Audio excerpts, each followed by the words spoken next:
సంక్షేమం అభివృద్ధి మేళవిస్తూ ఎన్నికల హామీల కోసం తగిన కేటాయింపులు చేస్తూ రాష్ట్ర వార్షిక బడ్జెట్ శుక్రవారం రానుంది.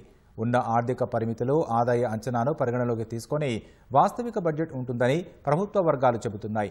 ఇప్పటివరకు ఉన్న పథకాలు, కార్యక్రమాలకు తగిన కేటాయింపులు చేస్తూనే కొత్తగా కొన్నింటిని నిధులు సర్దుబాటు చేసే అవకాశం కనిపిస్తోంది. వ్యవసాయం, విద్య, వైద్య రంగాలకు తగిన కేటాయింపులు చేస్తూనే మౌలిక సదుపాయాలకు తగిన ప్రాధాన్యత ఇస్తూ మూలధన పెట్టుబడి ఆవశ్యకతను పరిగణలోకి తీసుకున్నట్లు చెబుతున్నారు.